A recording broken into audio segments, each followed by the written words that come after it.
క్రీస్తునాథునందు ప్రియులకు సహోదరి సహోదరులారా, ఈ యొక్క క్రీస్తు సందేశమునకు మేమందరినీ కూడా యేసుక్రీస్తు నామములో హృదయపూర్వకంగా ఆహ్వానిస్తున్నాము.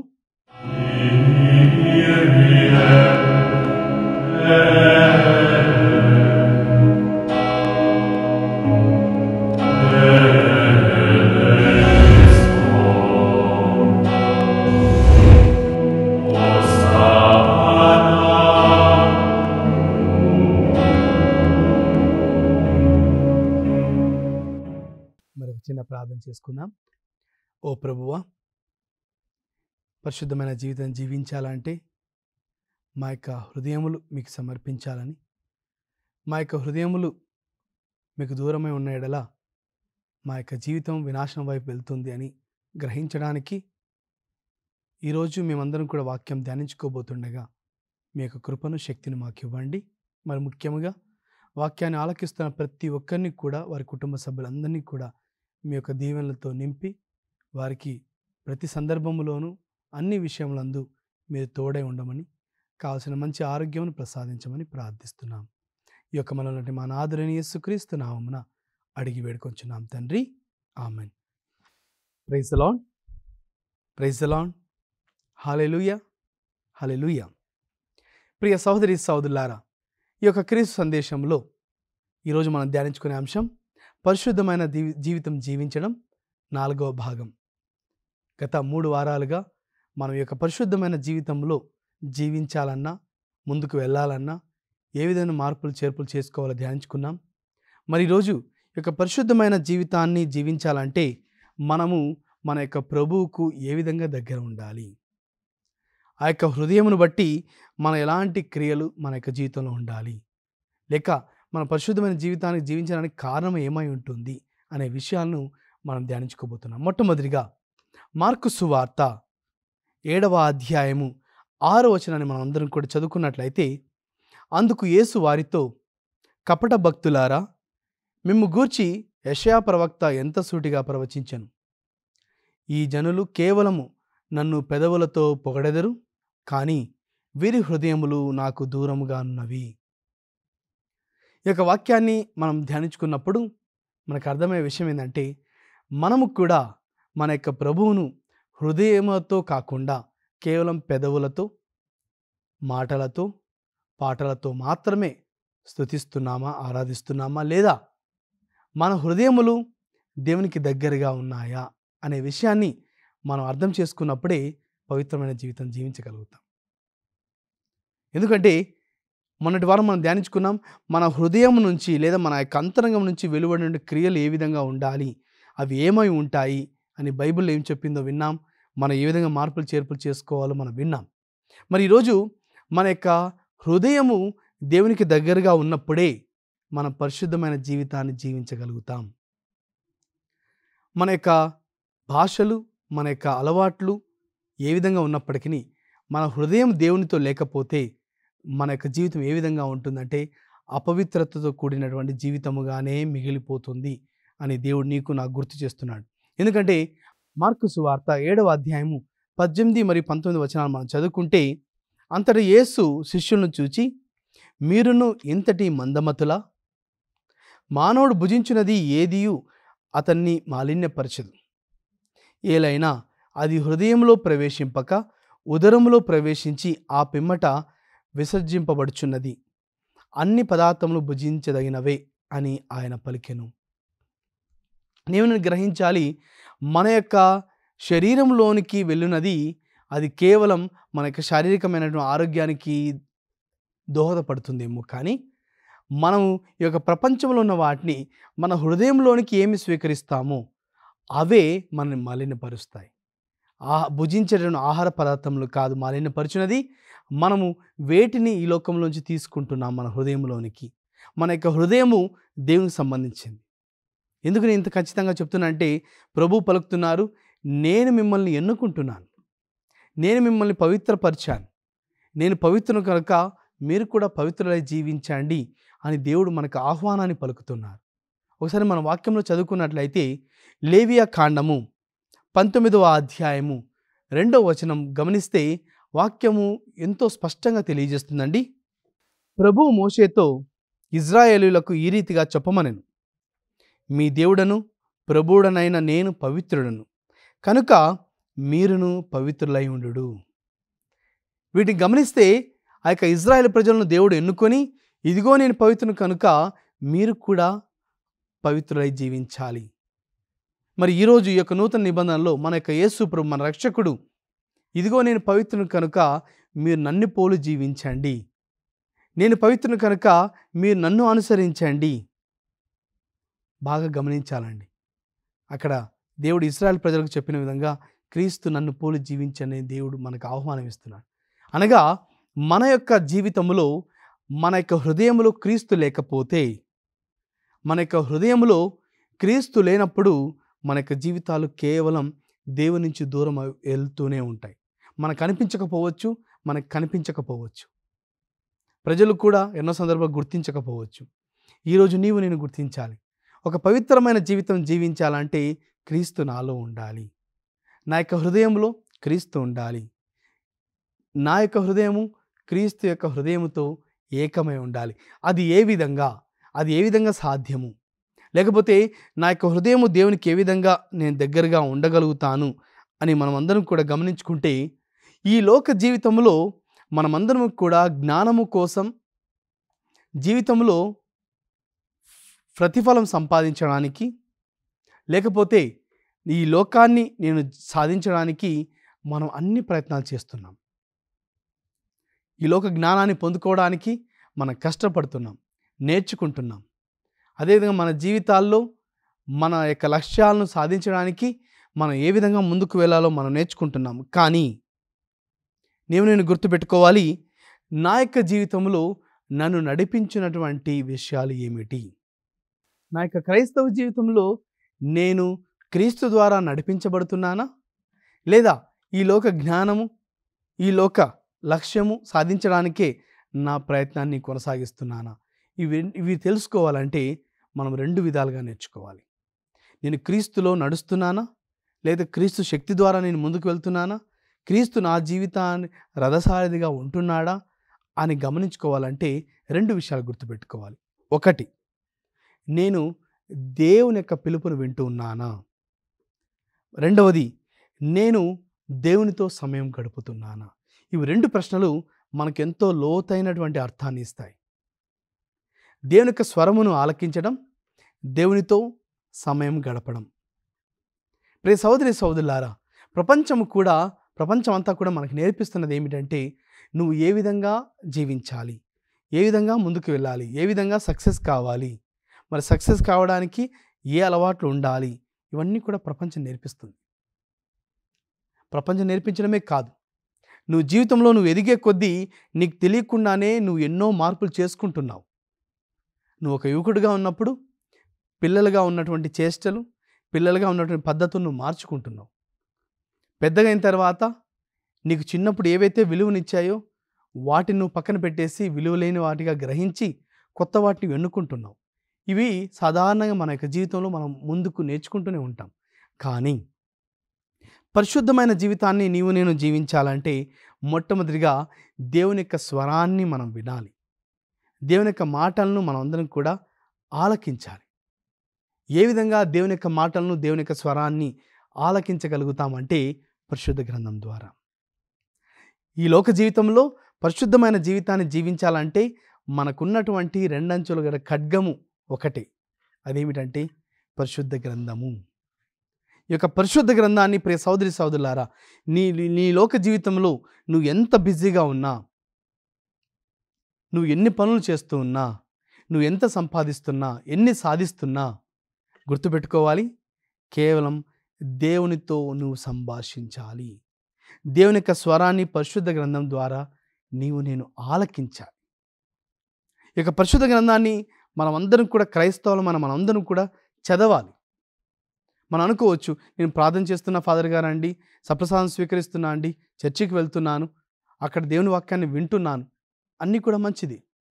వ్యక్తిగతంగా బైబిల్ తెరవండి.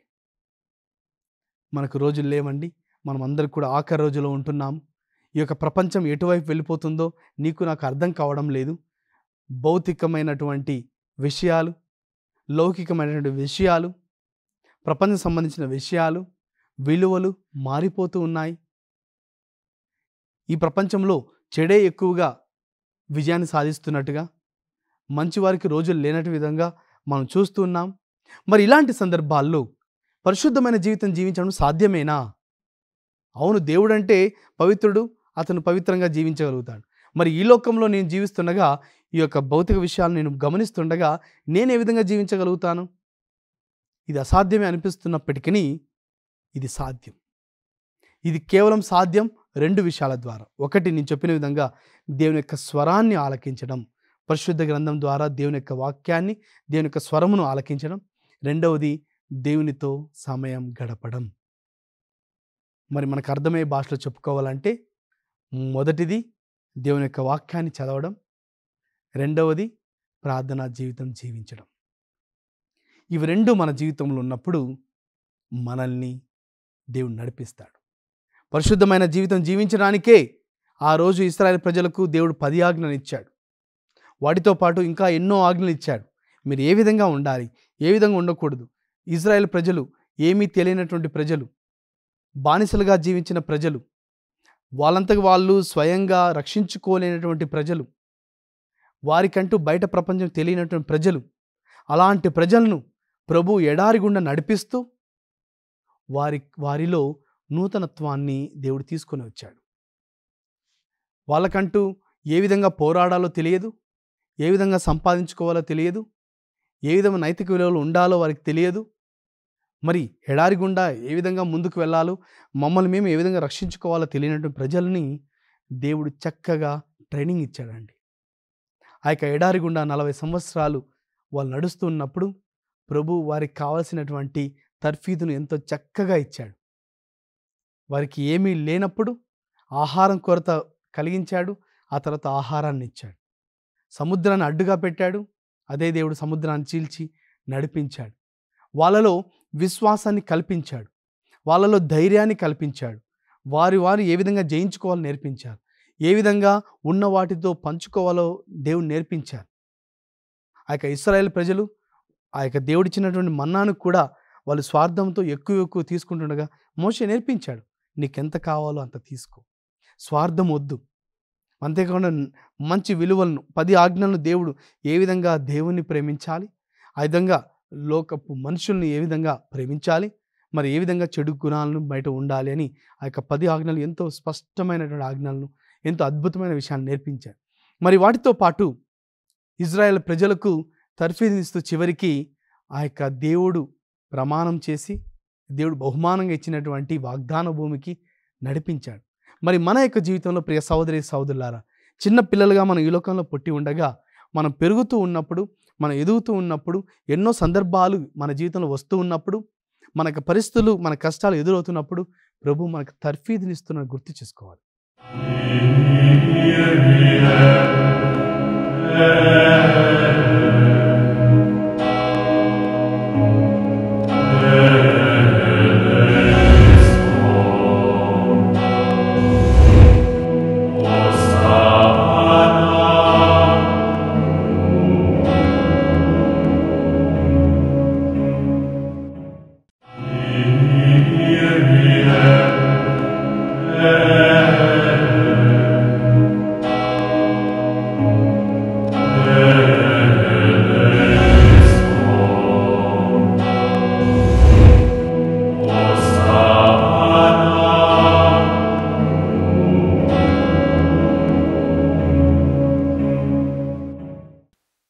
ప్రభు నాకు ఏ కష్టం ఇచ్చాడు, ప్రభు నన్ను చూడడం లేదా అని ప్రభు మీద గట్టిగా నోరు చేసుకొని మాట్లాడడం కాదండి.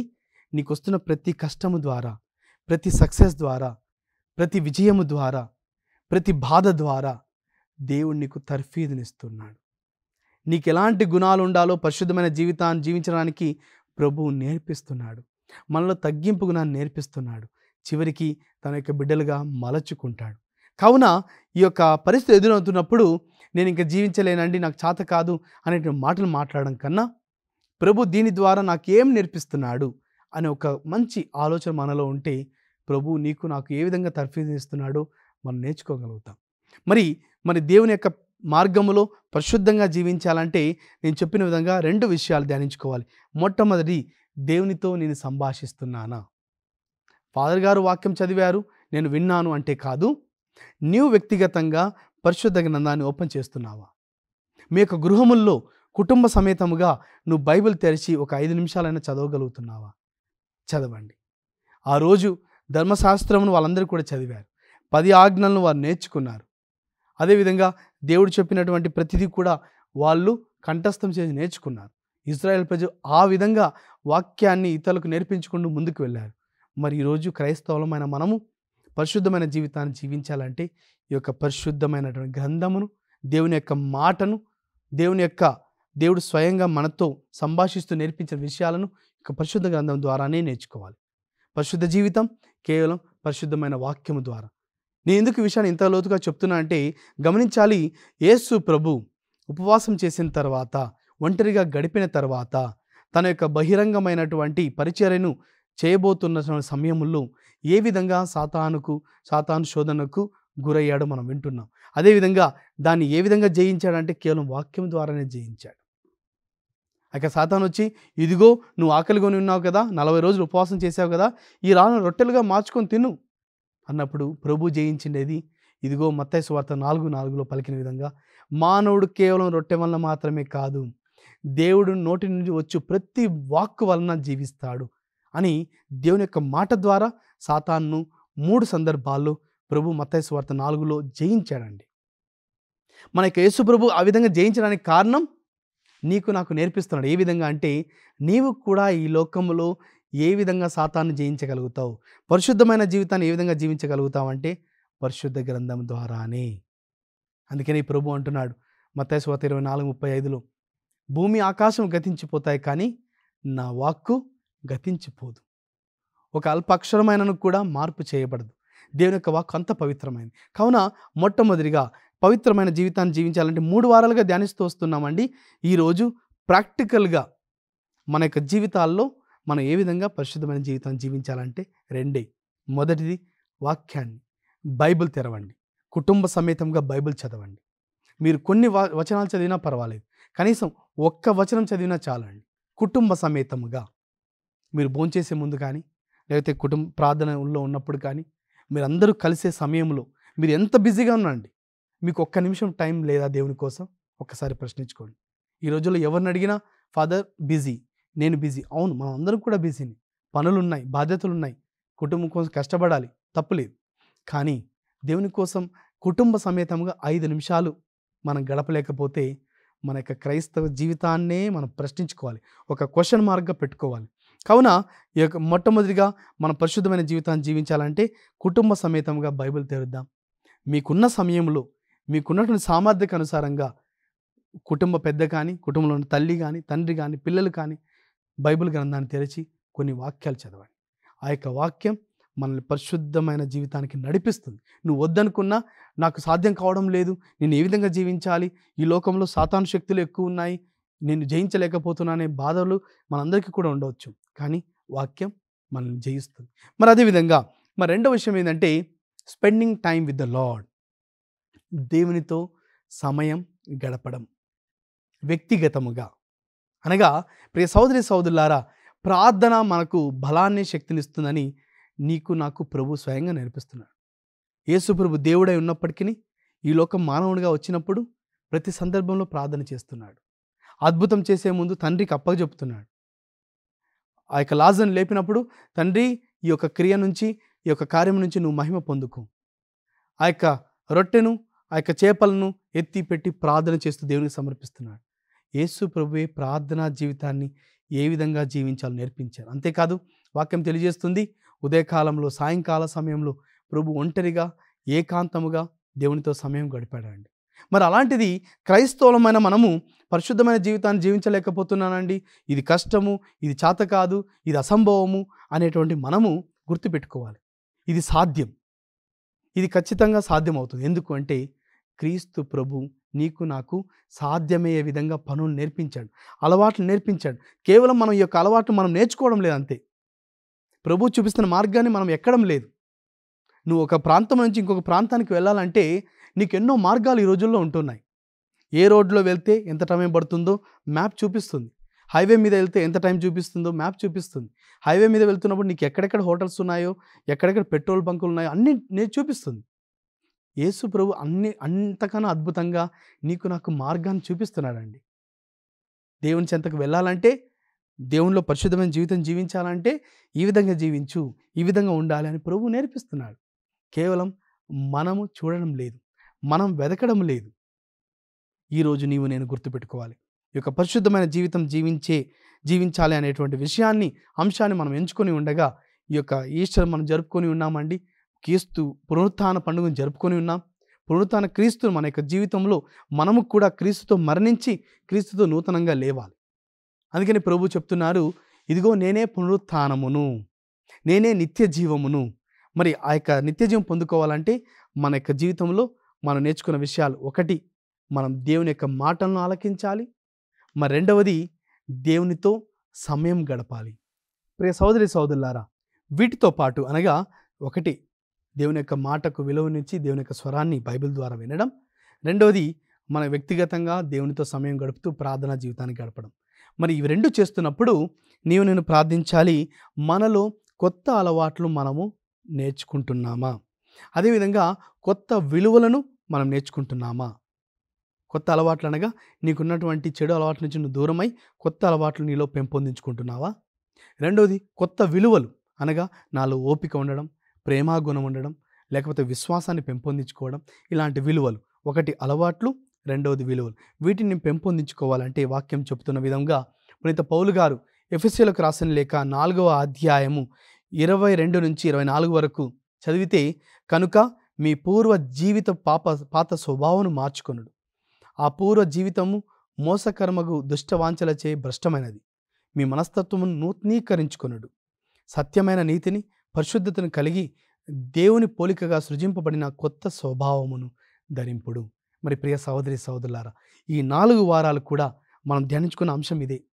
పరిశుద్ధమైన జీవితాన్ని జీవించుకోవాలంటే మన పూర్వ జీవిత స్వభావం నుంచి మనం నూతనమైన జీవిత స్వభావానికి రావాలి. అంతేకాదు మనము నూతనీకరించుకోవాలి మన మనస్తత్వమును, మన అలవాట్లు, మన యొక్క పద్ధతులు, మరి వాటితో పాటు దేవుని యొక్క పోలికగా జీవించాలని. మరి మనమందరం కూడా కొత్త జీవితాన్ని జీవించడానికి ప్రయత్నం చేద్దాం. అది ఎంతవరకు మీరు కష్టపడతారు, మీరు ఎంతవరకు ప్రయత్నిస్తారో అంతవరకు దేవుని కృప మీకు ఎల్లప్పుడూ కూడా తోడై ఉంటుంది. మనమంతా కలిసి క్రీస్తులో నూతనంగా పరిశుద్ధమైన జీవితాన్ని పెంపొందించుకుందాం. మరి చివరిగా ప్రార్థన చేద్దాం. ఓ ప్రభువా, మరి గత 4 వారాలుగా పరిశుద్ధమైన జీవితాన్ని జీవించడానికి ఎన్నో విధాలుగా మీరు నేర్పించిన విషయాలను మా యొక్క జీవితాల్లో పదిలపరుచుకొని వాటిని అనుసరిస్తూ మేము ముందుకు వెళ్ళడానికి మీ యొక్క సహాయాన్ని, కృపను మాకు అందించండి. మీ యొక్క కృప ద్వారా మేము ఎన్నో క్రియలు చేయగలుగుతామని మేము విశ్వసిస్తున్నాం. కావున ప్రభువా, వాక్యం ఆలకించిన ప్రతి ఒక్కరిని కూడా దీవించి వారి యొక్క జీవితాల్లో నూతన విలువలు, నూతన అలవాట్ల ద్వారా వారు మీకు దగ్గరై మీ యొక్క బిడ్డలుగా జీవించే కృపను వారికి ఇవ్వమని ప్రార్థిస్తున్నాం. ఈ యొక్క మనలాంటి మా నాథుడైన యేసుక్రీస్తు నామమున అడిగి వేడుకొంచున్నాం తండ్రి, ఆమేన్. ప్రైజ్ ది లార్డ్, హల్లెలూయా. ప్రియ సహోదరి సహోదరులారా, వచ్చే వారం మనము ఇంకా దేవుని యొక్క వాక్యాన్ని లోతుగా ధ్యానించుకుందాం. మరి దేవుడు మిమ్మల్ని అందరినీ కూడా దీవించాలని మేము ప్రార్థన చేస్తున్నాం. May God bless all of you.